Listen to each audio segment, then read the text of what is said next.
La Escuela Libre de Derecho se complace en presentar este conversatorio Hacia dónde va la CNDH, que tiene como origen las propuestas de reconfiguración de este organismo autónomo, particularmente las señaladas por su actual presidenta en el sentido de otorgar fuerza vinculatoria a las recomendaciones e incluso cambiar el nombre por la Procuraduría de los Pobres, en recuerdo del órgano creado por Ponciano Arriaga en San Luis Potosí a mediados del siglo XIX, a fin de proteger los derechos humanos de este sector de la población. Me permito señalar que estas inquietudes no son novedosas, ya que la fuerza vinculatoria de las recomendaciones y el alcance de la protección de los derechos humanos por parte de este organismo ha sido cuestionada desde su inicio por quienes no alcanzan a comprender las funciones del Ombudsman en su carácter de defensor y protector no jurisdiccional de los derechos humanos. Es por ello que la Escuela Libre de Derecho, a través de su Centro de Investigación e Informática Jurídica, propone un conversatorio entre tres académicas destacadas, dos de las cuales además han sido ombudswomen, la primera a nivel federal y la segunda a nivel local, para que dialoguen acerca de los logros alcanzados, así como de los retos que enfrenta la CNDH, entre los que se encuentra su posible rediseño. Para quien nos sigue, la dinámica del conversatorio se desarrollará de la siguiente manera. En mi papel de moderadora, abriré 4 segmentos con preguntas detonadoras e iré dando la palabra por un máximo de 5 minutos a cada una de las participantes para que platique sus experiencias y reflexiones en relación al tema de que se trate la ronda de preguntas. Antes de finalizar, pediré a las participantes que concreten en 5 minutos las conclusiones a las que arribe cada una o aclare algún punto que desee destacar dentro de su intervención. Y por último, se abrirá un segmento de preguntas y respuestas para el público. Soy la doctora Paola Carmona, investigadora del Centro de Investigación Informática Jurídica de la Escuela Libre de Derecho, y tengo el gusto de presentar a las participantes. En primer término, presento a la doctora Perla Gómez Gallardo, quien es egresada de la Facultad de Derecho de la Universidad Nacional Autónoma de México, licenciatura y maestría en Derecho con mención honorífica en la UNAM, doctorado con mención honorífica con la tesis Revisión epistemológica de los alcances y límites de la libertad de expresión y del derecho de acceso a la información frente a los derechos de la personalidad tratándose de figuras públicas. Medalla Alfonso Caso al mérito universitario en maestría y doctorado. El Sistema Nacional de Investigadores la reconoce con el nivel 1. Es profesora investigadora titular C de la Universidad Autónoma Metropolitana, Unidad Coajimalpa. Maestra por oposición de la asignatura Derecho a la Información en la Facultad de Derecho de la UNAM. Catedrática de la maestría en Periodismo Político y Económico en la Escuela de Periodismo Carlos Septién García. Creó y coordinó el curso en línea Introducción al Derecho de Acceso a la Información Pública de la OEA, Trust de las Américas. Defensora del lector del periódico Síntesis Puebla, 2010-2012. Defensora del lector del periódico Síntesis Hidalgo, 2011-2013. Jurado del Premio Nacional de Periodismo, 2010. Presidenta de la Comisión de Derechos Humanos del Distrito Federal, 2013-2017. Articulista de periódicos y revistas, integrante del Consejo Técnico de la Facultad de Derecho de la UNAM. Entre otras actividades relevantes, también se ha desempeñado en la defensa legal gratuita del ejercicio responsable de la libertad de expresión en México, proyecto académico UAM, Todos por el Derecho de la Información, y en la asesoría en leyes en materia de transparencia y acceso a la información pública, libertad de expresión y atención de violencias estructurales y de género.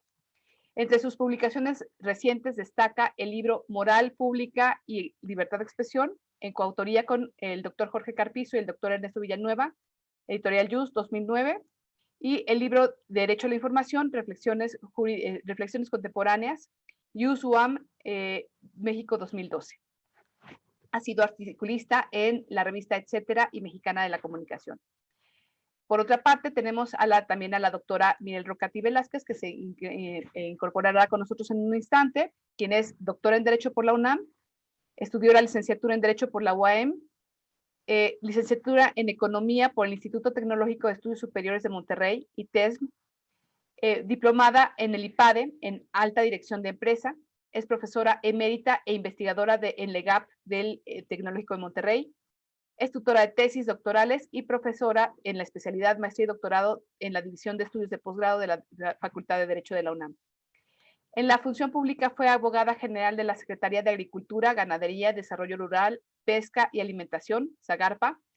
Fue titular de la División de Educación Continua de la Facultad de Derecho de la UNAM, secretaria del Medio Ambiente del Estado de México, asesora del Procurador General de la República, fiscal especial para el caso de los homicidios de mujeres en Ciudad Juárez, Chihuahua, directora jurídica de Pemex Exploración y Producción, presidenta de la Comisión Nacional de Derechos Humanos, fue presidenta del Comité de Coordinación de Instituciones Nacionales de Promoción y Protección de Derechos Humanos de la ONU en Ginebra, fue presidenta fundadora de la Comisión de Derechos Humanos del Estado de México, ha sido juez penal y magistrada penal en el Estado de México.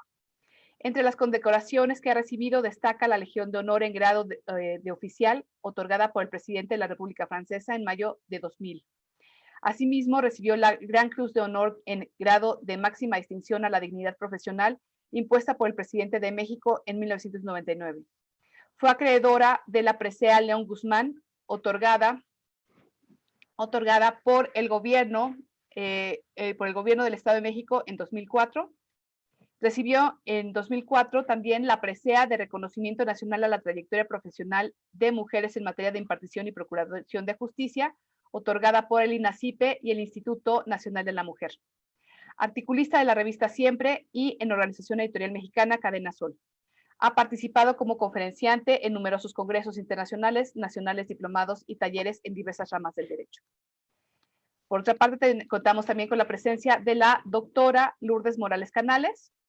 Ella es doctora en Ciencia Política por la Universidad de la Sorbona, París III. Obtuvo su maestría en Comunicación Política en la Universidad de París I y la licenciatura en Comunicación en la Universidad Iberoamericana. Fue directora de Alianza Cívica de México Observa y participó en el Foro Ciudadano de Oaxaca.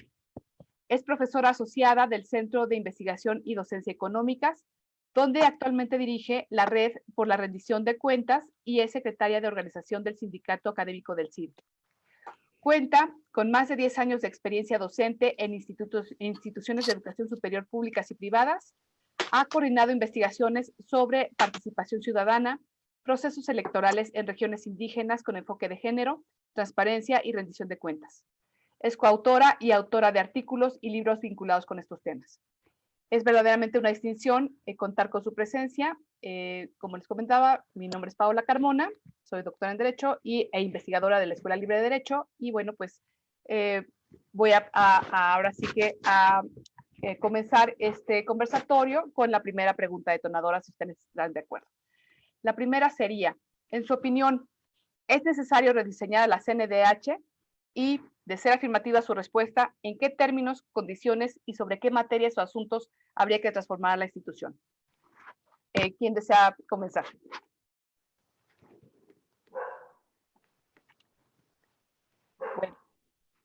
Bueno, Perla, por favor, si eres tan amable. Gracias. Y bueno, antes que nada, un placer coincidir con tan destacadas integrantes de este foro, agradecer sobre todo a ti, Paula Carmona, por esta iniciativa que se me hace muy pertinente en este contexto de aniversario de la instauración de la Comisión Nacional de Derechos Humanos, a la Escuela Libre de Derecho también el abrir estos espacios de discusión, sus autoridades, al Centro de Investigación. Y yo entraría literal con la segunda ley de la termodinámica aplicado a las ciencias sociales. Todo cuerpo al que no se le aplica energía tiende a la entropía. Y creo que es pertinente dialogar y estar en una constante autocrítica sobre las instituciones que se generan, porque lamentablemente vemos que en el tiempo, cuando se deja de dar un seguimiento o una forma de actualización a ciertas necesidades que se plasman, puede darse condiciones indeseadas.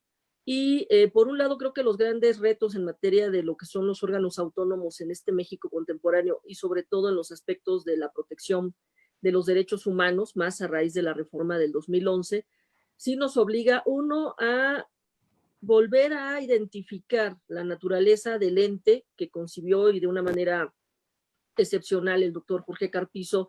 Recomiendo ampliamente sus textos respecto a lo que él generó en esta idea basándose en las mejores prácticas y no olvidar los aspectos que tiene también los principios de París. De repente parecieran ocurrencias, pareciera que las cuestiones todo está mal, hay una descalificación per se y se nos olvida la razón de ser de las propias instituciones.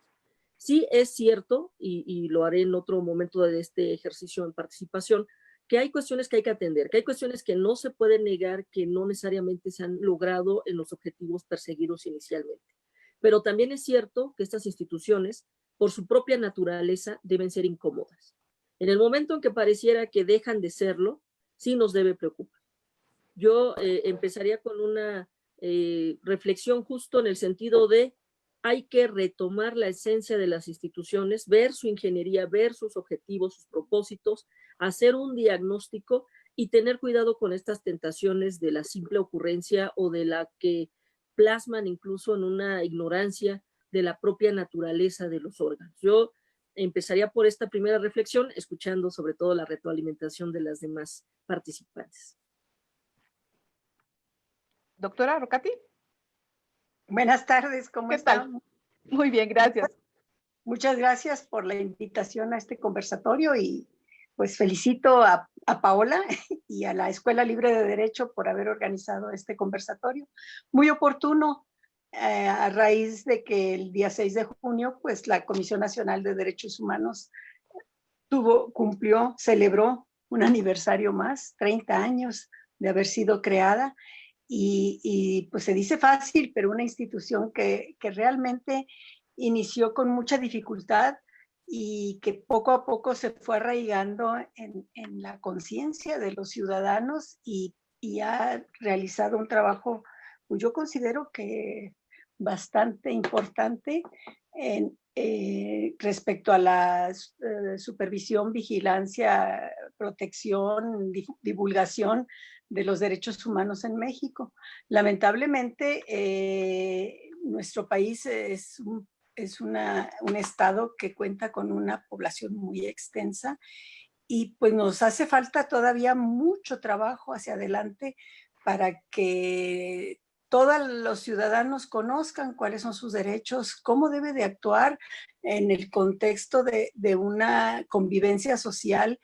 Y desde luego las autoridades requieren conocer perfectamente cuál es el marco de su actuación, hasta dónde pueden llegar para evitar cometer abusos o en algún momento violación a los derechos humanos. Esta institución es muy noble, nació efectivamente, como lo dijo la doctora Perla, a raíz de los principios de París. El doctor Jorge Carpizo ideó esta figura de defensora de derechos humanos, fundándose esencialmente en estos principios y como una institución autónoma, independiente, pero con esa función que tiene de investigar las quejas respecto a las violaciones a derechos humanos y desde luego pues dar un pronunciamiento, una resolución. En este caso se le denomina recomendación, pero de ninguna manera esa recomendación puede ser vinculante, toda vez que existen órganos del Estado que se dedican a la protección de los derechos humanos y de manera vinculante, como es todo el sistema jurisdiccional. Entonces, creo que la Comisión Nacional requiere tal vez pues una investigación respecto de su desempeño, cómo ha abarcado todas las tareas, cómo atiende las quejas de los ciudadanos y desde luego, pues ver en dónde se puede fortalecer la institución, pero yo considero que de ninguna manera se debe de desaparecer, porque sería tanto como que México como Estado saliera del compromiso que adquirió al suscribir los principios de París. Perfecto. Lourdes, por favor, si es tan amable. Muchas gracias. Gracias, doctora Carmona, por esta invitación. Creo que es la primera vez que en los eventos de la red hacemos algo con la Escuela Libre de Derecho. Espero que no sea la primera y la última, sino que sea el principio de una serie de foros y discusiones que podamos establecer. Como dicen en Casablanca, este es el inicio de una gran amistad. Y saludo a mis compañeras de panel. Perla, hace mucho que no coincidíamos en un espacio. Bien, es necesario rediseñar. Yo no sé si es rediseñar o revisar qué sí está funcionando y qué no está funcionando.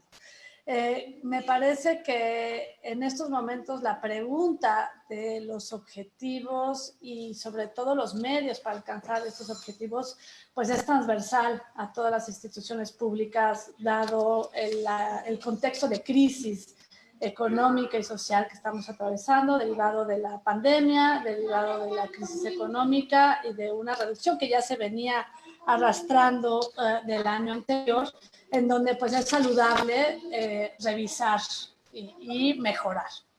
¿En dónde podría darse esta revisión? Sin duda, me parece que en el modelo de Defensoría del Pueblo veo más riesgos que soluciones, y eso lo voy a abordar hasta el final, pero cosas que ya se tienen documentadas y que podrían mejorarse. En primera instancia, pues lo relativo al ejercicio del presupuesto. El presupuesto no tuvo una reducción importante en esta última aprobación presupuestal, con 1.874 millones de pesos, pero, sin embargo, un porcentaje muy alto se va al pago de una amplia burocracia que ha ido en aumento y no se tiene mayor explicación sobre su racionalidad. Según el análisis del presupuesto de egresos, si lo hacemos un análisis en el tiempo, en 2012 existían 1.423 plazas y desde el 2018 se ha mantenido en piso parejo con 1.770 plazas. ¿Es lo óptimo? ¿Es suficiente? Pues no sabemos, porque no tenemos un servicio civil de carrera eficiente, eso sí lo sabemos, y eso acaba de ser reconocido recientemente por la propia presidenta del órgano. Y muchas de esas plazas, sabemos también, responden a favores políticos, a cuotas o a redes de nepotismo que requieren ser revisados. Es decir, ¿de qué sirve si hay el reconocimiento de una autonomía constitucional si de facto pues hay una captura política del órgano? Nosotros en la red hemos detectado que una de las causas de la corrupción en el país es la captura. Y una de las variantes de la captura es el acceso a cargos públicos. En segundo término, otro aspecto que creo que debería ser revisado es ver las facultades que ya tiene la Comisión Nacional de Derechos Humanos, que fueron principalmente producto de la reforma constitucional de 2011, que son fundamentales para la rendición de cuentas, que es más el ámbito en donde yo me he especializado, y que no son suficientemente explotadas. En particular, me refiero al mecanismo de comparecencias, en donde pues la comisión podría llamar a cuentas a servidores públicos que son señalados por violaciones a derechos fundamentales y que lo pueden hacer en otro órgano público, que es el Congreso, y que al no cumplir con las recomendaciones, pues debían de justificar, ¿no?, las causas. Y esta facultad casi no se usa. La segunda facultad que no se utiliza es la facultad de investigación sobre violaciones graves a derechos humanos, que solía ser una facultad de la Suprema Corte de Justicia de la Nación y que la CNDH no ha utilizado. Se cuenta subutilizado este recurso. Entonces, habría que ver por qué no se utiliza y cómo se puede potenciar para realmente ejercer un contrapeso, ya que bien aplicado podría ser una buena coadyuvancia en las investigaciones. Y finalmente, la revisión al servicio civil de carrera. Bien aplicado, una contratación en base a convocatorias públicas, abiertas, con criterios y la posibilidad de hacer una carrera adentro de la institución, pues permitiría blindarse de alguna forma de cuotas políticas y de intereses político-partidistas que desvían a la institución de sus fines y de sus objetivos. ¿Qué es lo que creo que está en riesgo? Si todavía me puedo tomar un minuto más. Por favor, sí. Primero, pues la relativa autonomía con la que cuenta. O sea, estamos en un contexto, hay que decirlo, en donde la actual administración ha decidido revisar el funcionamiento de todas las instituciones bajo el principio de que todo lo que está no funciona y hay que reinventarlo. Y en donde se han hecho modificaciones, pues tenemos la coincidencia de que seleccionan a titulares o a cabezas que son fieles o cercanos al partido en el poder, al partido mayoritario en el poder. Entonces, la relativa autonomía con la que cuenta creo que está en riesgo y que no hay que olvidar el sentido por el cual fue creada esta institución y se fue otorgada la autonomía constitucional. La segunda cosa que me preocupa mucho es la propuesta en la cual se piensa cambiar la forma de designación del titular.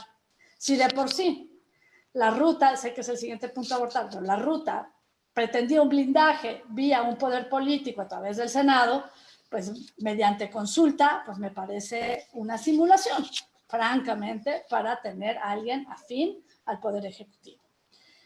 Finalmente, existe un consejo consultivo que ha estado integrado por personas con reconocida trayectoria y que me parece que podría tener más facultades de las que tiene hasta ahorita. Eso podría, en lugar de transitar, porque ha habido discusiones sobre si debe de ser unipersonal, si debe transitar a un colegiado.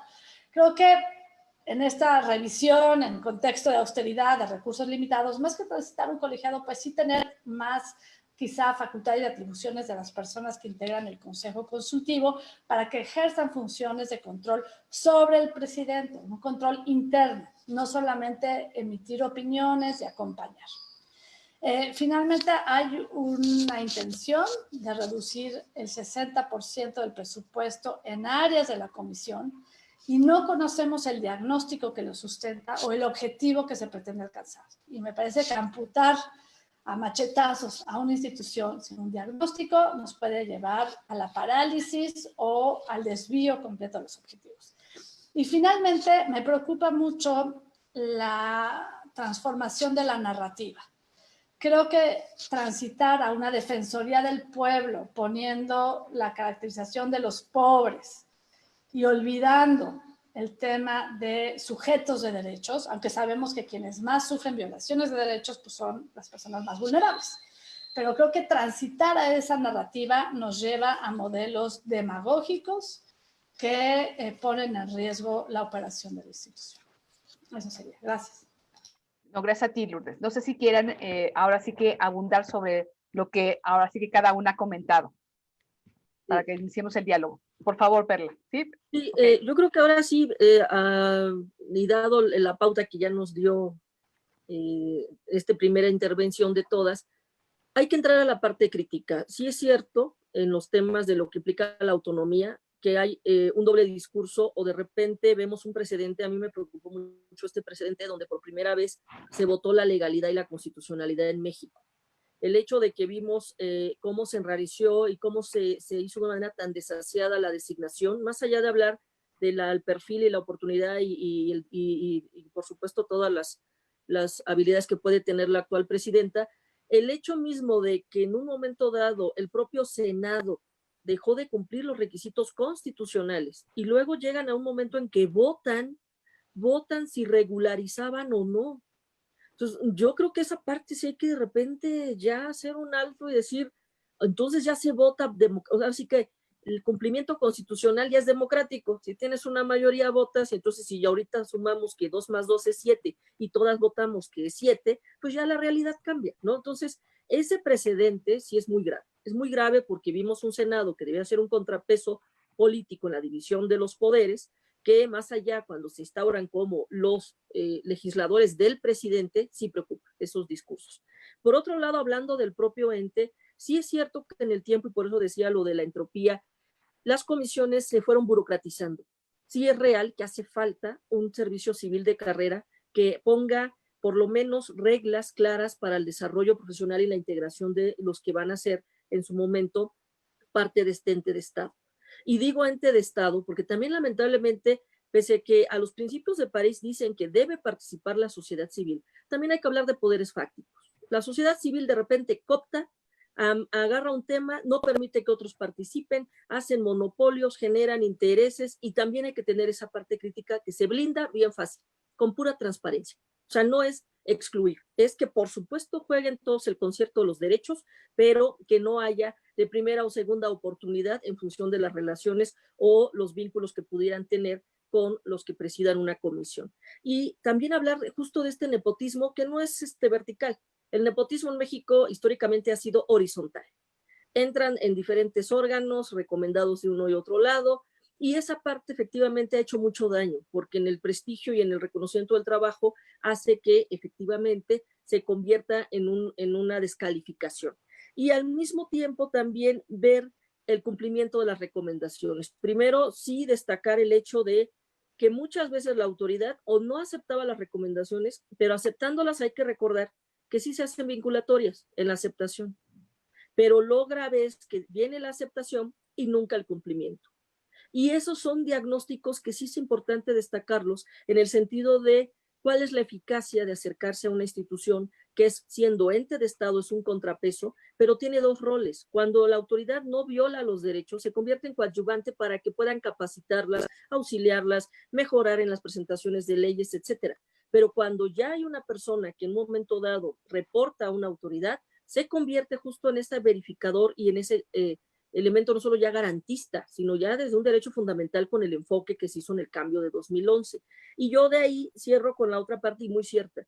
Cuidado con los discursos ideológicos, porque aquí es ingeniería institucional, no retórica. Y el hecho que decir los pobres, pues sea pobre, rico, hombre, mujer, indistinta al perfil como personas, todos tenemos dignidad.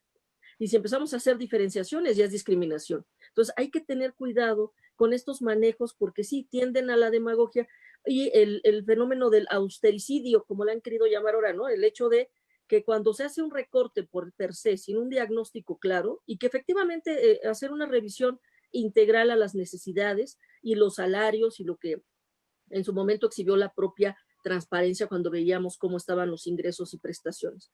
Pero aparte de eso, sí tener esas condiciones, decir cuáles son las rutas que pueden optimizar a este órgano.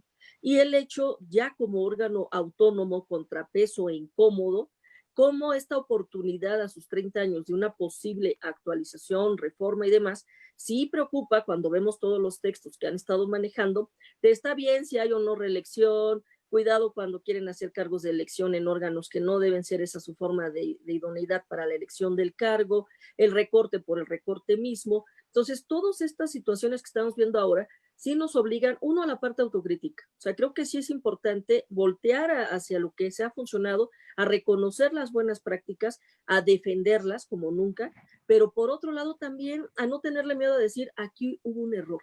Y cierro con la parte de los consejos que efectivamente deben ser órganos unipersonales porque la figura de la ombudsperson pues es justo en la lógica de quien encabeza. Y por ello es importante ese acompañamiento, que de repente ya hasta en órganos colegiados hay consejos consultivos, pues es peculiar, pero también hay que tener cuidado cuando los propios consejeros le juegan y de repente tienen intereses para postularse a encabezar la comisión y no tienen una situación clara sobre conflictos de interés cuando no concretizan. Entonces, todo puede ser revisado y es necesario hablarlo. Yo creo que esa es la importancia que sea este conversatorio de empezar a poner sobre la mesa las preocupaciones, los diagnósticos y no permitir que simplemente con un discurso de ni siquiera más de 3, 4 páginas, retomando citas anacrónicas, quieran cambiar de contexto una realidad que obedece a otras condiciones. Yo lo dejo aquí en esta segunda intervención. Muchas gracias, Perla. Por favor, doctora Rocati, si es tan amable. Sí, totalmente de acuerdo con Perla. Es muy importante retomar lo que fue bueno, tal vez mirar un poquito hacia los orígenes de la Comisión Nacional y los principios que tuvo, pero además cómo atendió todas las quejas que recibía.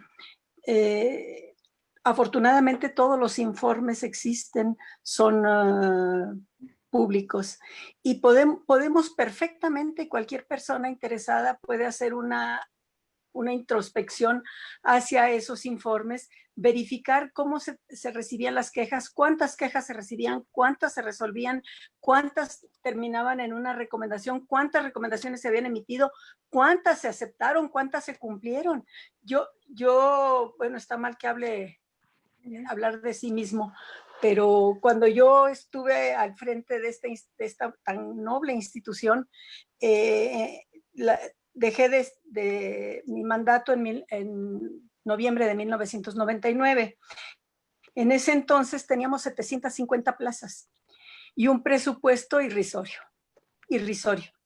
Y sin embargo, podemos hacer la valoración, cuánto trabajo se atendió, cuántas conferencias, cuántos cursos de capacitación se fueron a realizar con grupos de distinta índole, cómo se trabajó con los organismos de la sociedad civil organizada, cómo trabajamos con el ejército. Incluso fue la primera vez que la Comisión Nacional de Derechos Humanos salió a las regiones militares a dar cursos de capacitación en cada una de las regiones militares. Eso creo que no se ha vuelto a repetir, o escasamente se han mantenido solamente con la Escuela Superior de Guerra, pero no descienden a la provincia hacia donde está la tropa, en donde se enfrentan directamente con los ciudadanos, en donde pueden cometer algún acto de abuso de autoridad y lastimar a las personas. Incluso hemos tenido muchos casos muy lamentables en la participación del ejército. Entonces, yo creo que no podemos de un plumazo decir, ya, aquí termina la antigua administración, como ayer lo anunció el fiscal general, ya no hay verdad histórica, pues aquí tampoco va a haber verdad histórica de la Comisión Nacional, no nos interesa todo lo que pasó, y de aquí en adelante pues vamos a inspirarnos en don Ponciano Arriaga de 1847 para crear la Procuraduría de Pobres. Y pues creo que personas somos todos, pobres de clase media o de clase alta o de cualquier clase, ¿verdad? Entonces sería una discriminación terrible desde la designación del nombre. Entonces creo que es muy importante buscar en sus orígenes, buscar cómo trabajó con el doctor Carpizo, cómo se trabajó con el doctor Madrazo en el tiempo en que yo tuve el honor de estar ahí, y verificar si hay avances, cuáles son las buenas propuestas y avances que se hicieron, y lo que no ha funcionado, lo que no ha dado resultados en favor de la sociedad, pues sí, se puede ir eliminando. Ahora, la contratación, pues me están señalando que ahorita hay cerca de 1,500 plazas. Pues creo que la población no ha crecido, ni las quejas han crecido en esa proporción. Entonces, habría que verificar bien qué es lo que se está haciendo. Sí, bueno, les comento, ¿no? O sea, vamos, esta parte del discurso a mí me preocupó mucho, ¿no? Y quizás este es el origen, como lo acabo de mencionar, de este conversatorio, ¿no? El hacer referencia además a la institución de la Defensoría de los Pobres de don Ponciano Arriaga, pues ya existe desde hace mucho tiempo, o sea, es la Defensoría de Oficio, ¿no? Así es. Y además, en este momento en el que también estamos en una cuestión de corrección política, de no discriminación, de eliminar el elitismo, ¿no? La Procuraduría de los Pobres tiene origen además en la Procuraduría de los Indios de la colonia. Entonces, vamos, lleva vamos, es contradictorio, digamos, el propio discurso que se está pretendiendo manejar, ¿no? Que desaparecería. Sí, desaparecería la institución como defensora de los derechos humanos y se convertiría en una defensoría de oficio, exactamente, la cual ya existe. Que ya existe, ¿no? Es absurdo, ¿no? Por esa parte. Ahora, aquí creo que ustedes están haciendo dos señalamientos que me parecen muy, muy delicados. El primero, bueno, pues obviamente es la cuestión del presupuesto, la cuestión de la transparencia, ¿sí? Y esta parte de aprovechar, digamos, las propias facultades que tiene la Comisión Nacional de Derechos Humanos, ¿no? Ustedes están haciendo señalamientos acerca de las comparecencias. Yo les recuerdo, ¿no? Y comparto con ustedes también esta facultad que tiene, por ejemplo, también, que es una facultad única, ¿no? En relación a investigar las violaciones a derechos humanos que podrían llevar a cabo los particulares, ¿no? En contubernio, en unión ¿cómo se llama? Con las autoridades. Que creo que aquí es ese punto de quiebre, ¿no? O la diferencia, digamos, entre hablar de un delito y hablar de una violación a derechos humanos. Claro, ¿sí? Claro, y desde luego también las personas morales. Exactamente, y creo que ese es un punto que habría que reforzar también por parte de la comisión, ¿no? Y ya hablando, digamos, de cuestiones de particulares, quisiera también someter a consideración de ustedes la cuestión del papel de la sociedad civil en la CNDH. Entonces, me voy a permitir, ahora sí que abusando de este papel que tengo de moderadora, ¿no? Darle la palabra a Lourdes. Por favor, Lourdes, si es tan amable. Muchas gracias. Bueno, no son tiempos brillantes para la sociedad civil en estos momentos, ya que la actual administración ha estipulado que toda forma de intermediación es negativa.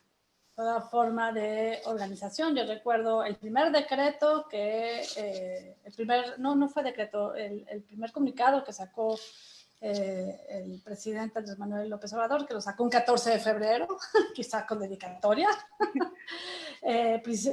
hablaba de que iba a prohibir cualquier participación de la sociedad civil organizada en términos de intermediación, estipulando o diagnosticando que esto se prestaba a corrupción. A ver, yo entiendo las críticas a la sociedad civil organizada, en donde sí hay un discurso en donde todo lo ciudadano es puro, es bueno, es impoluto, no tiene intereses, son como ángeles, ¿no? No tienen intereses políticos, y la verdad es que no es así. A ver, es una arena política en donde se hace política por otros medios, pero es un derecho. Es un derecho a hacer política por esos medios. ¿Qué es lo que creo que se puede hacer y se puede canalizar y cuáles han sido los errores? Me parece que la sociedad civil organizada, comparativamente con hace 30 años, ha logrado especializarse en temas, ha logrado profesionalizarse, ha logrado una diversificación.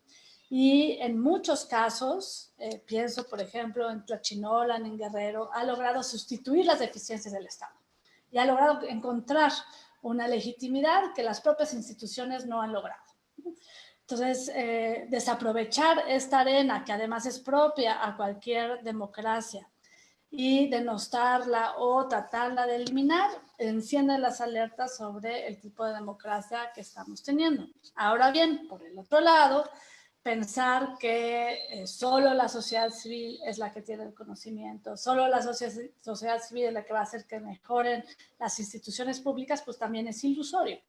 O sea, sí hay que aceptar que hay intereses políticos, que se hace política y que más bien corresponde al gobierno y a las instituciones, pues saber lidiar con esta arena compleja de pluralidad de expresiones, en donde pues claramente hay filias, hay fobias, hay liderazgos y hay intereses. Entonces, me parece que las exigencias que hay a las instituciones también aplican a las organizaciones de la sociedad civil, es decir, transparencia, rendición de cuentas y con posibles conflictos de interés. O sea, yo sí creo que en casa del herrero no puede haber asadón de palo, y si somos una organización o estamos en una organización que promueve esos principios, pues no hay nada mejor que la congruencia. Entonces, me parece que visto así, puede ser más un aliado que un enemigo, y es sin duda una pieza importante para la construcción democrática. Perfecto. Por favor, Perla, si eres tan amable. Sí, coincido y creo que ese es el blindaje. Generalmente la sociedad civil surge por el fracaso del Estado a atender las cuestiones que no necesariamente logra, que incluso pues en la teoría del derecho social surgió porque no lograban esas relaciones de coordinación y garantizar la igualdad como la entendemos, de igual a los iguales y desigual a los desiguales.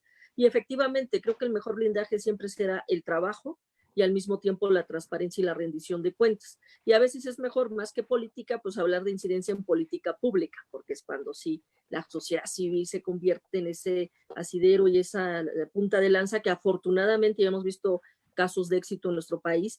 Y también decirlo con la misma claridad. Estamos en un contexto donde por primera vez en este país no solamente estamos en un ataque frontal a la libertad de expresión, sino defender derechos humanos sí lleva ya de por medio la vida.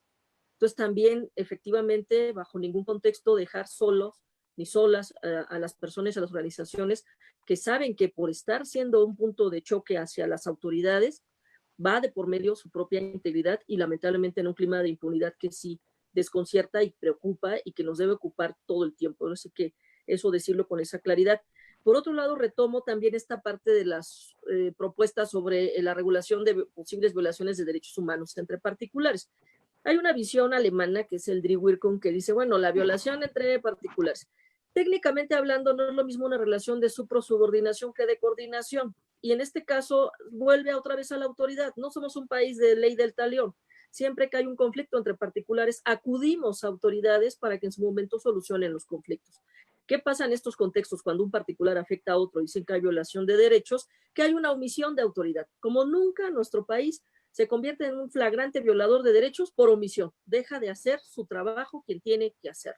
Y en ese sentido hay que tener cuidado, y destaco, y lo dice muy bien la doctora Rocati, no es echar en saco roto. Creo que es una frivolidad de repente querer desechar por el simple adjetivo, nombre, apellido o precursor que le haya hecho una propuesta, cuando lo que se deja de valorar es la propuesta en sí.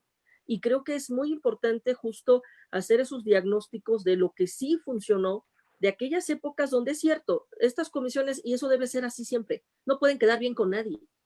En el momento en que queda bien con alguien, preocúpense. Y hay casos que por eso son así, o sea, si en un momento dado se determinó y la autoridad se enojó, pero aparte la víctima declarada tampoco le gustó la forma en cómo se pronunció la institución, pues se queda en medio, y la fuerza sigue siendo la autonomía de la base con la cual se argumenta y se sustentan las recomendaciones. Pero también al mismo tiempo, de repente se descalifica mucho por los casos más sonados, y a veces, y lo dirá, yo creo que coincidimos en esto la doctora, y pues primera ombudsperson mujer de una comisión nacional de esta envergadura, que muchas veces, a veces nos quedamos con el valor de lo que no se ve. Dicen que cuando no se ve y sale todo bien, pues es porque se hizo el trabajo. Obviamente siempre se va a ver más un cuervo dentro de 1000 palomas, ¿no?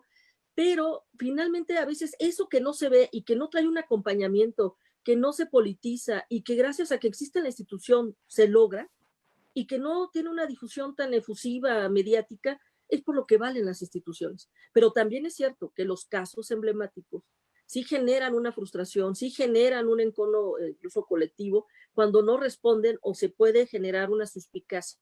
Entonces es un equilibrio muy delicado el cómo manejarlo. Decimos ahora, pues justo con el caso de Ayotzinapa, pues hay que recordar también que Luis Raúl hizo y designó a una persona particular, y hay un expediente ahí.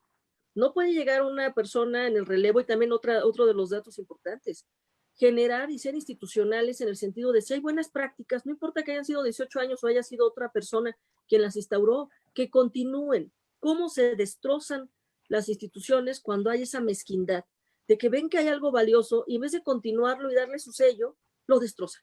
Y lo hacen con un velo. A mí me recuerda mucho de los mediocres faraones que, en vez de hacer nueva obra, destruían las leyendas de quién había hecho su obra y ponían su propio nombre, ¿no? Por eso hay un desfase de cómo era la antigüedad. Esas medianías, esas mezquindades, creo que hacen mucho daño. Y finalmente, las personas no son las instituciones, pero sí pueden destrozar instituciones. Entonces es muy importante el discurso, muy importante más que nada el cómo se va permeando en esta reingeniería y en cómo hacer defensa. Creo que como nunca, y quizá en otra intervención ya de cierre, sí será el gran reto en estos contextos. Litigar en vía supranacional la defensa de las instituciones que están funcionando para que no se desvirtúen, sea quien sea el que encabece esta batalla. Entonces creo que esa parte pues lo dejo ahí en esta también intervención. Gracias. Gracias. Claro. Doctora, por favor. Sí, desde luego, excelente lo que acaba de mencionar Perla, pero no olvidemos que en México tenemos una terrible costumbre. En las administraciones públicas llega una nueva administración y empieza de cero. Sucede a nivel municipal, en el ámbito estatal, en el ámbito federal. Todo lo que hizo mi antecesor está mal hecho, todo funciona mal, dejó un desastre y no se vuelca a ver qué cosa funciona, cómo se puede mejorar, qué podemos hacer, sino quiere borrar totalmente lo que existía para hacer propuestas personales. Y a veces son ocurrencias y en algunas ocasiones son propuestas sin ningún estudio, sin ningún conocimiento previo, con una ignorancia de la historia, con una ignorancia de la técnica, con una ignorancia, no sé, ¿por qué México está ahorita en este momento prácticamente en quiebra económica? Pues porque quien dirige la economía lo están diciendo desde un piso alto allá en el Zócalo y no conoce lo que es la economía. Entonces, pues así es como vamos a seguir en todos los temas, en temas de derechos humanos y en temas de seguridad. Pues creo que tenemos que seguir teniendo paciencia otros 4 años porque lamentablemente vemos cómo las instituciones están yendo al garete y esperemos que la institución de la Comisión Nacional de Derechos Humanos pueda sobrevivir, pueda tener la fortaleza en sí de llegar al límite de estos 4 años y a través de, pues precisamente de estas litigaciones en los ámbitos internacionales, en el seno de Naciones Unidas, en llevar los señalamientos, pues que tengan conocimiento de lo que está sucediendo aquí en nuestro país para evitar que esa institución llegue a desaparecer y que siga sirviendo a los mexicanos como lo ha hecho hasta hace poco. Muchas gracias. Voy a tomar un concepto que creo que las tres han manejado y ese es el concepto de dignidad. Y creo que la dignidad es para precisamente el respeto a las personas, o sea, a quienes acuden como quejosos ante la Comisión Nacional de Derechos Humanos, pero también es la dignidad de la propia institución. Yo me voy a permitir mencionar una anécdota, bueno, no es anécdota, está documentado, de cuando la doctora Rocati precisamente fue presidenta de la CNDH. O sea, yo la recuerdo cuando sucedió el caso de Acteal, ¿sí? Que estaba, que inmediatamente, en cuanto se dio este evento, se dirigió a Chiapas y la recuerdo ahora sí que en casa de campaña, arremangándose ahora sí que las mangas, ahora sí que valga el problema, ¿no? Las mangas de la camisa, ¿no? Y trabajando, o sea, de verdad, a mí me dejó, vamos, me impactó mucho esa actuación de la doctora Rocati, ¿no? Creo que Perla, tú también, cuando estuviste en la comisión del DF, también actuaste, vamos, tampoco dudaste un momento en precisamente levantarte las mangas de la camisa. Pero, yo tengo esa imagen muy clara de la doctora Rocati, ¿no? Cuando se desempeñó como presidenta de la CNDH, y creo que eso también es darle dignidad al cargo, ¿sí? Es fortalecer a la institución, ¿no? O sea, las acciones hablan por la institución. Y precisamente siguiendo esta línea de pensamiento, digamos que entro con una pregunta y es, ¿cómo ven la legitimidad con la que está actuando la actual presidenta?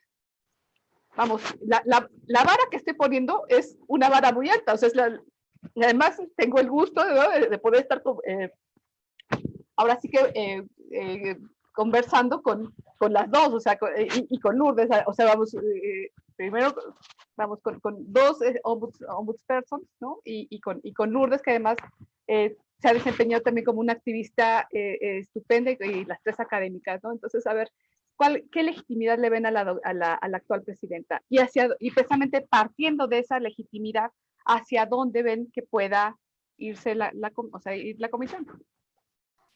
Pues hay una falla de origen, ¿no? Me parece que el proceso de selección fue sumamente desaseado y es una lástima porque había un acuerdo que costó mucho trabajo construir en base a principios de Parlamento abierto, en donde había el compromiso, en donde se incluían elementos novedosos para esta designación. Como todos saben, la designación del titular de la CNDH recae sobre el Senado y de ahí tienen que sacar una terna que posteriormente es votada y posteriormente, ya que están los votos, es ratificada por el presidente de la República. Y en esta ocasión había un acuerdo previo en donde se habían comprometido a una amplia consulta de la sociedad, había certeza sobre las fases del procedimiento, se habían comprometido a transmitir en vivo todas las comparecencias, había la posibilidad de formular preguntas desde la sociedad, se había integrado un grupo plural de senadores para validar los documentos para que no hubiera sesgos y se había habilitado un micrositio en el que se podía consultar todos los expedientes de los 57 aspirantes registrados. Además, los senadores aprobaron un instrumento que fue hecho en coadyuvancia con académicos y con la sociedad civil, con 14 indicadores. Eso también es como, vale la pena reflexionar, ¿no? La tecnificación del proceso de selección y un proceso que se da en una arena política y que obviamente hay intereses políticos. Pero bueno, había una serie de indicadores basados en los principios de París para determinar la idoneidad de los candidatos. Y de manera excepcional se habían comprometido a que este instrumento fuera vinculante sobre la decisión tomada. ¿Qué pasó en una noche? No sabemos a ciencia cierta, pero de pronto en las negociaciones salió la terna compuesta por el doctor José de Jesús Orozco, que todos conocen y que fue presidente de la CIDH, entre otros cargos, Arturo Peinbert, ex-ombudsman de Oaxaca, y la actual titular, Maya Rosario Piedra Ibarra, que en ese entonces en su hoja de vida pues sobresalía su papel como activista y fundadora del Comité Eureka. Pero nunca se hizo pública la ponderación de los perfiles ni el proceso de evaluación. Se trató de llegar a un acuerdo y al no alcanzar la mayoría, la mesa directiva tuvo que aprobar un contraacuerdo a lo que se había aprobado previamente con las comisiones responsables, en donde se dijo que podía votarse hasta 3 veces y sin deliberación mediante cédula secreta, que la cédula pues lo que hace es que elimina la responsabilidad de quién hizo quién, y se escogiera de esa terna a la candidata seleccionada. Y bueno, lo que ya después se supo es que la actual titular mintió en su comparecencia, ya que no dijo que había sido miembro del Consejo Nacional de Morena, situación que siguió vigente hasta octubre previo a su designación y que podía verificarse en la página del Instituto Nacional Electoral. Y eso pues generó un desazón y un cuestionamiento de origen innecesario, además de la aquelarre que todos vimos en el Senado, que fue pues bastante desafortunado. A mí me parece que fue algo pues muy desafortunado que debilita la institución y genera un cuestionamiento de origen que ya hemos visto en otros contextos, como lo vimos con el IFE, ahora INE, en el momento del cambio de los consejeros electorales, cuando hay exclusión o cuando hay sesgos, cómo daña a la legitimidad de la institución. Y no conformes con eso, pues hubo manifestaciones de integrantes de la sociedad civil y de académicos y de los propios integrantes, al menos 2 del Consejo Consultivo, que escribieron a la ONU diciendo que no se estaban respetando los principios de París precisamente en los procesos de designación, y pues quedó fuertemente cuestionado. Entonces, a mí me parece que eso fue muy desafortunado, que era innecesario, que se pudo haber llevado de otra forma y que pues ha generado un distanciamiento, una desconfianza que se suma a los cuestionamientos que ya tenía la institución, algunos fundados, algunos, la verdad, yo creo que provienen de percepciones y de estigmas que hay hacia la institución, algunos no son tan fundados, y que han metido a la institución en un brete bastante complejo y que se suma a omisiones que ha tenido y acciones ominosas que si quieren en una segunda ronda podemos abordar, o tercera o cuarta, ya no sé en cuáles vamos. Yo nada más quiero también agregar que para hacer una ponderación sí tenemos que recordar lo que sí funciona y lo que no funciona. Y otras cosas de las que sí funcionan son la capacidad técnica y de análisis que tiene la comisión. Recordar que de 2001 a 2020 hay al menos 138 pronunciamientos, estudios e informes que pueden derivar en acciones de política pública concretas, y la capacidad de interponer acciones de inconstitucionalidad, que eso ha sido fundamental para activar el sistema de pesos y contrapesos en el país. La ley Bonilla, la objeción de conciencia, la ley Chayote, los derechos de los pueblos y las comunidades indígenas son solo un ejemplo de lo que se ha logrado. Perfecto. Muchas gracias, Lourdes. ¿Perla? Sí, bueno, creo que Lourdes ya nos hizo el favor de hacer un muy buen, en corto tiempo, una síntesis de cómo fue este tortuoso procedimiento. Sí preocupa, como lo decía al inicio, el precedente, porque el hecho mismo de que se haya votado, insisto, como si fuera por mayoría la razón, hay que tener cuidado. El hecho de que ahora pareciera un desprecio a quien tiene habilidades e inteligencia frente a la lealtad malentendida, preocupa más bien un gobierno que no tenga buenos perfiles, porque lo de menos es gente que sea confiable dentro de un entorno y que tenga las habilidades. Hay gente muy valiosa que conocemos, que comulga y que coincide con la forma y en esta pluralidad democrática en la cual se está llevando el actual gobierno. Entonces, sí preocupa el hecho de que no sean llamados o que no postulen personas que saben que les va a dar el mejor blindaje. Y creo que aquí hay dos formas, ¿no? Tanto en el momento de la asignación como en el momento del trabajo. Y también ahora con esta tentación de la reforma, creo que la apuesta, realmente dicen que los pesimistas son optimistas con experiencia, ¿no? Entonces, pues siendo pesimistas, pero con este optimismo ingenuo, pues acercarse a la propia institución, creo que una forma también de encarecer los costos es generar justo las reflexiones y presentar los documentos.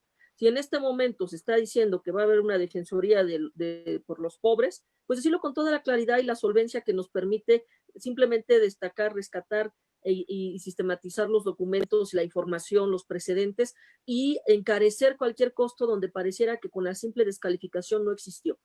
Y de esa manera lograr ese contrapeso, esperando más bien o confiando que los actores políticos sepan que va a haber un costo y un costo alto si se atreven a tener un retroceso de estas características. Y como nunca, creo que el gran precedente, y yo creo que no lo pensaron bien cuando hicieron la reforma del 2011, es que en estos principios de no regresividad, progresividad, todo este cambio de paradigma donde ya el enfoque es intrínseco y no un reconocimiento, perdón, no un otorgamiento, sino un reconocimiento, sí nos cambia el eje hasta de un litigio estratégico. Entonces, creo que como nunca es encarecer el costo con los argumentos, confiar también en la buena fe, como siempre han sido estas instituciones, de apertura al diálogo por parte de los que lo encabezan, de hacerle llegar la información y en su momento a sabiendas que con esa información existente deciden tomar decisiones que vayan en retroceso, pues el que advierte, ¿cómo dicen? El que avisa no traiciona, ¿no? Entonces el hecho de decir, pues no nos pongan en una condición de defensa cuando sabemos lo que cuesta no tener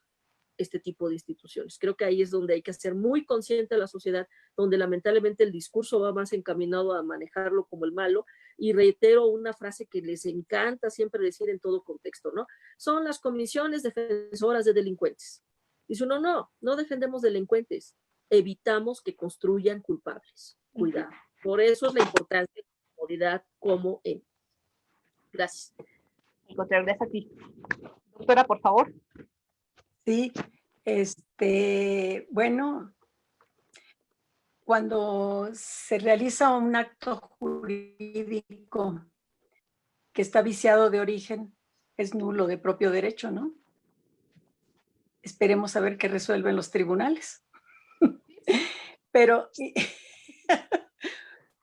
independientemente de eso, sí sería importante que la Comisión Nacional de Derechos Humanos siguiera en funciones con la misma dignidad con la que empezó y dando los resultados que estuvo dando hasta el 2019.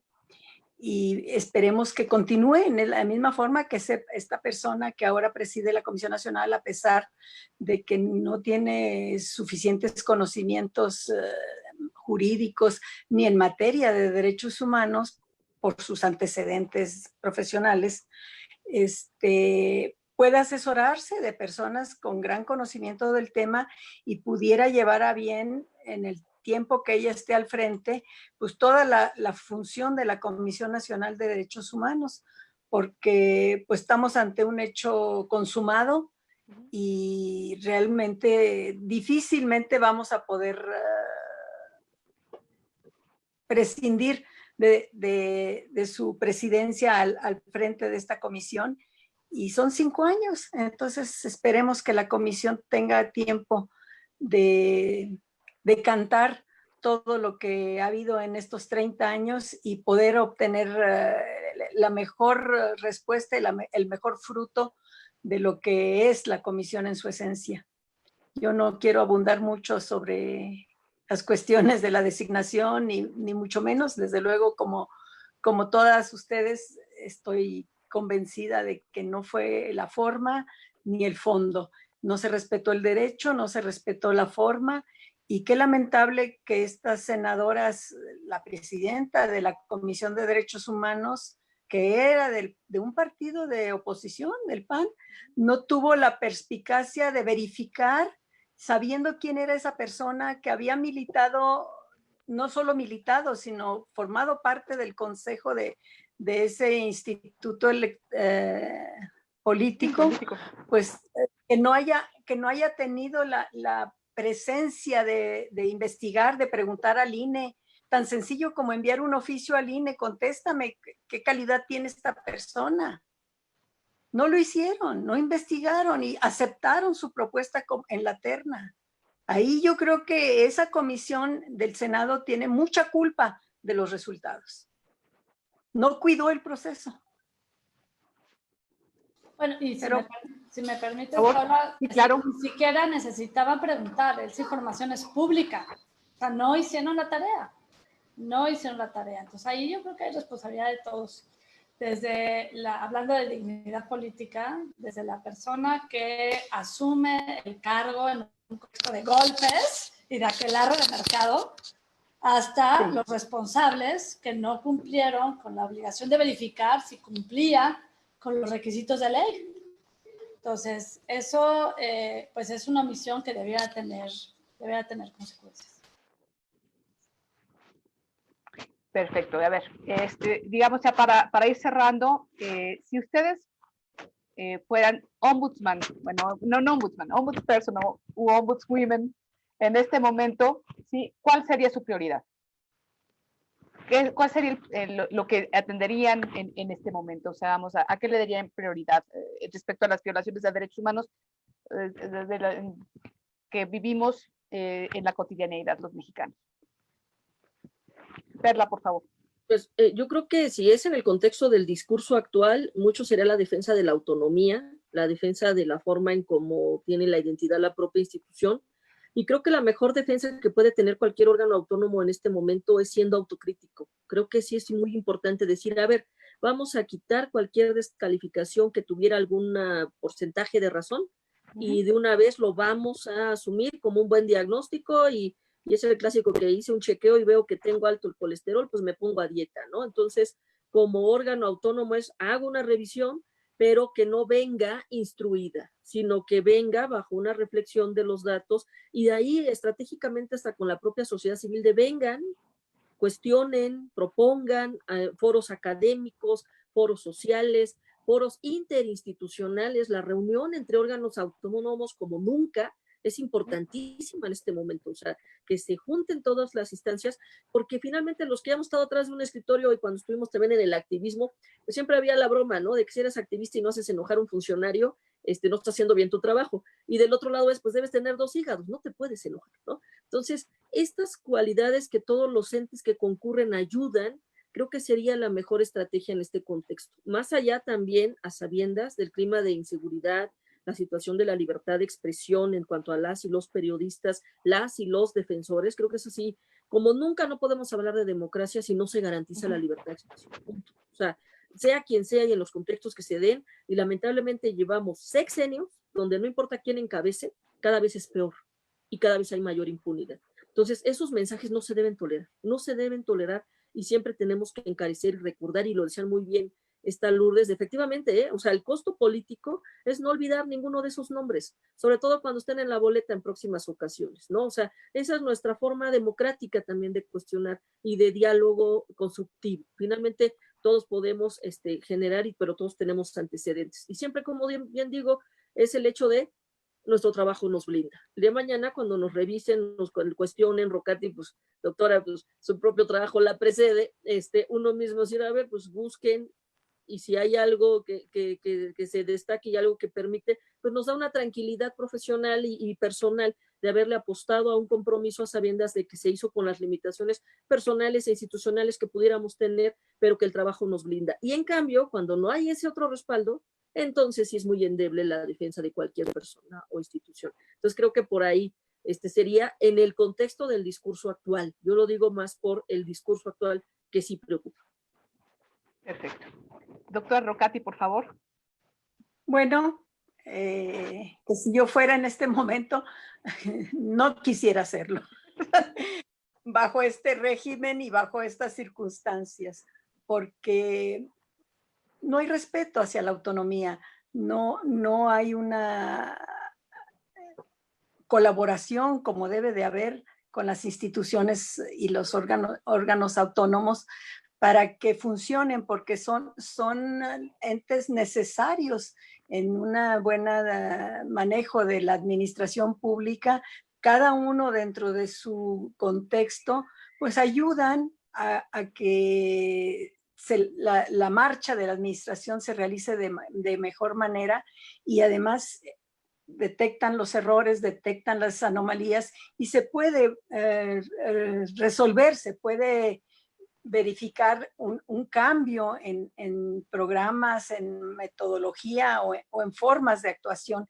Así es como yo lo veo, y pues realmente la autonomía es algo que se logró, que logramos, porque a mí me tocó esa reforma, yo la propuse y mire en lo que resultó, pero yo la propuse en el 1999 y no fue fácil que se entendiera por qué se quería la autonomía.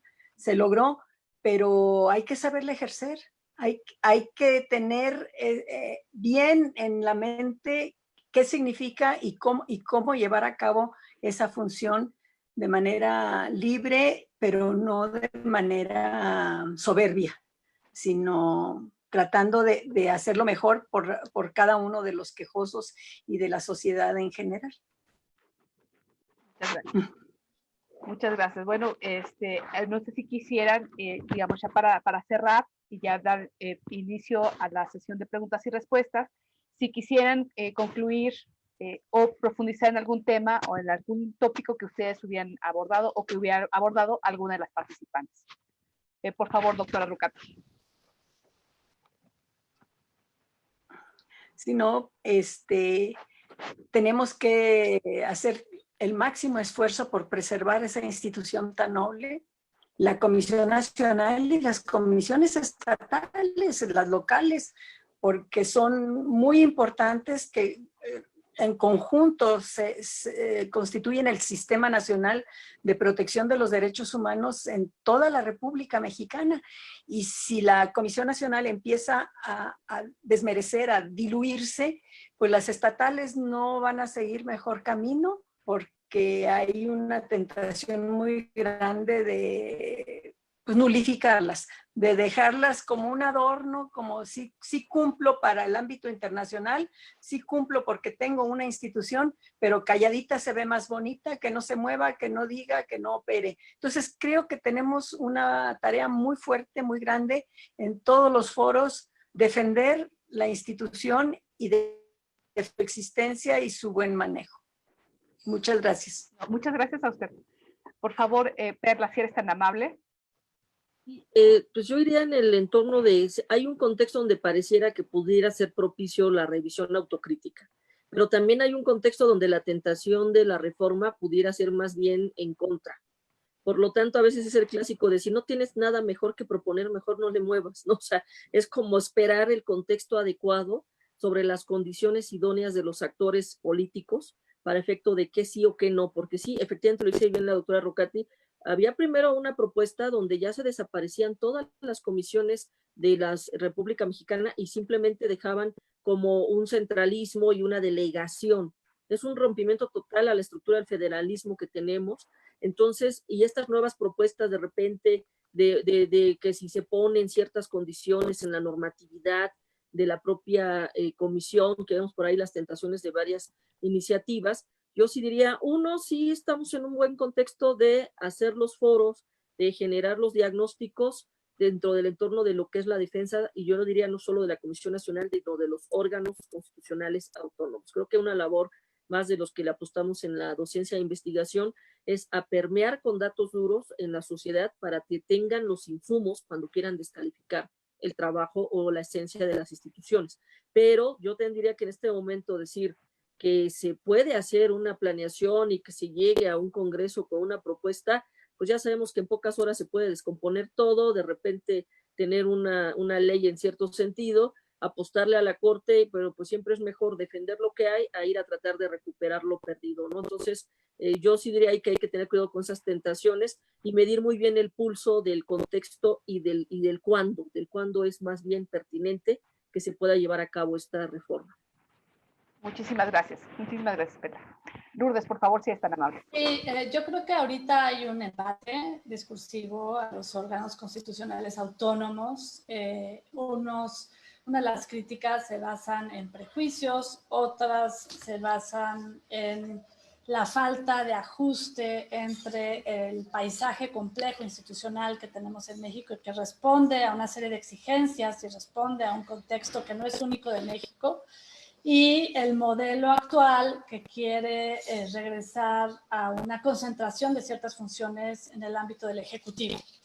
Y creo que en este sentido hay omisiones y acciones ominosas que no podemos dejar de observar. O sea, la Comisión Nacional de Derechos Humanos tiene autonomía constitucional, pero eso no lo exenta de rendir cuentas a la sociedad. Y entre ellas quisiera destacar la omisión que ha tenido sobre las exigencias de violencia hacia las mujeres y las expresiones que han existido por parte del Ejecutivo en donde se minimiza esta situación y se olvida aparentemente que todos los días asesinan a 10 mujeres en México. La segunda tiene que ver con las demandas del colectivo Seguridad Sin Guerra, con la militarización de la seguridad en México, en donde se suplicó a la Comisión Nacional de Derechos Humanos que tuviera una postura al respecto por la aparente ilegalidad y los vacíos jurídicos en donde va a funcionar esta nueva disposición, y en donde no fue hasta que la presidenta de la Cámara, dentro de sus facultades, interpuso una impugnación constitucional ante la Suprema Corte, que se pronunció. Lo siguiente tiene que ver, y sé que es un tema muy sensible para Perla, los ataques y la estigmatización a periodistas y a profesionales de la información en un país en donde ejercer el periodismo es de alto riesgo y en donde, según el último informe de artículo 19, aumentaron las agresiones en 85%, con 605 agresiones a profesionales de la información, desde verbales hasta físicas.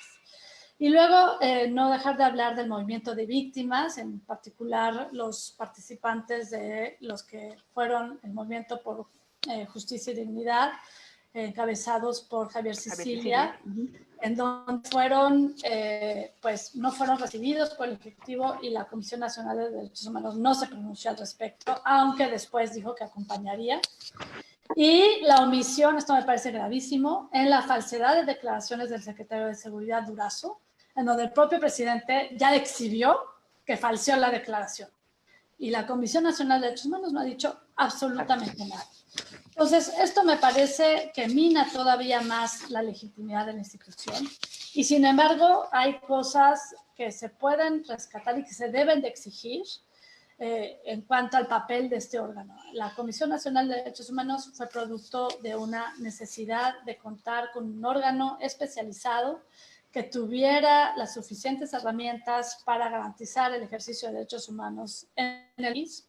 Y esto tendría que avanzar hacia una revisión exhaustiva de las prioridades de la institución, en la realización de informes de análisis temáticos con recomendaciones de política pública enfocados en libertad de expresión, derecho a la salud, ya lo vimos, derecho laboral, desapariciones y violencia hacia las mujeres. Sin duda, exigir al Estado que tengan órganos de procuración de justicia conforme al Estado de Derecho, en lugar de tener que absorber estas atribuciones que no le corresponden, y la alineación a la agenda de los Objetivos de Derecho de Desarrollo 2030, en donde las actuales necesidades de la sociedad pues, se deben de alinear y deben de responder. O sea, me parece que eso es muy importante y nos debiera de hacer reflexionar sobre la relevancia de las instituciones, sobre el objetivo por el cual fueron creadas y sobre el perjuicio que recibiríamos como sociedad si se debilitan más o desaparecen. Muchísimas gracias, Lourdes. Muchas gracias. Bueno, en este momento se acaba de conectar con el señor rector, don Ricardo Antonio Silva Díaz. Y bueno, pues voy a tener el gusto de darle la palabra. Por favor, señor rector. Muchas gracias a la doctora Carmona. Gracias, de verdad, muchas gracias a la doctora Mirel Rocati, a la doctora Lourdes Morales, a la doctora Perla Gómez. Es de verdad un placer escucharlas y un placer tenerlas por acá de manera virtual en la Escuela Libre de Derecho, hablando de un tema que hoy pues a todos nos preocupa, sobre todo una escuela como es la Libre de Derecho que busca precisamente la protección del Estado de Derecho, y que para que esto pueda darse hay que respetar la estructura de los pesos y contrapesos que establece la Constitución y la estructura de las instituciones como es la CNDH, que pues realmente lo que hace es precisamente atender a hacer precisamente esta forma de contrapeso, de escuchar a las minorías, de tratar de proteger derechos. Y creo que no queda o no hay un mejor momento que este para discutir de la gran agenda que está pendiente en materia de derechos humanos, de la gran agenda pendiente que están con muchas personas que están en situaciones de vulnerabilidad, y que hoy pensar en la reestructura de un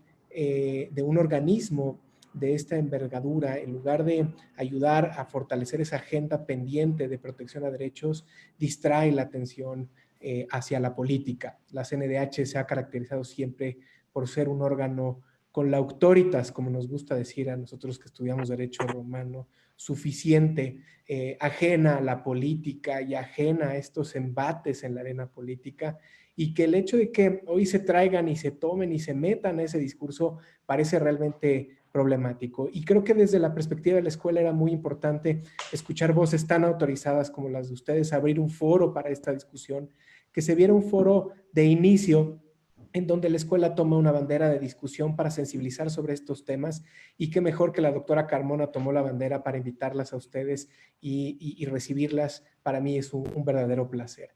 De verdad, ojalá y esto, como lo decía, sea un inicio para que podamos seguir trabajando. Ustedes que tienen también la radiografía de esta institución, no solo porque han trabajado, sino la han monitoreado durante tanto tiempo, pues podamos hacer ver no lo que es bueno o correcto, sino lo que hoy resulta conveniente, que es la protección de grupos en condición de vulnerabilidad que requieren y que necesitan toda la atención, ¿no? Y la protección y el empoderamiento de derechos que tanto hace falta en este México. De verdad, muchas gracias. Este es su casa, y le regreso el micrófono a la doctora Carmona, nuevamente agradeciéndole a ella por la organización de este evento. Muchas gracias. Muchas gracias a usted. No, muchas gracias, señor rector. Les agradecemos en nombre de la Escuela Libre de Derecho el haber aceptado el participar en este conversatorio. Creo que ha sido sumamente interesante escucharlas. Ha sido un placer verdaderamente compartir con el espacio con tres mujeres tan preparadas, tan inteligentes y además tan preocupadas por el futuro, bueno, por el presente, por el futuro de la institución y sobre todo por el estado de cosas en nuestro país en la actualidad. Nuevamente les agradezco y ha sido un verdadero placer. Muchas gracias. Muchas gracias. Yo lo único que lamento es que la doctora Rocati no quisiera estar al frente de la comisión, porque seguro haría un muy buen papel. Creo que doctor sabe lo que no quieren en los contextos, y reconocer, señor rector, gracias por sus palabras, reconocer sobre todo la Escuela Libre de Derecho, estos espacios creo que son muy necesarios, y el sentido de oportunidad que tiene Paula Carmona, la verdad, destacada, queridísima, pero sobre todo este espacio, esta difusión que podemos hacer en este contexto, y reconocer sobre todo que la escuela lo está encabezando. Muchas gracias por el espacio. Gracias. Al contrario, esta es su casa, de verdad. Muchas gracias, rector. Gracias.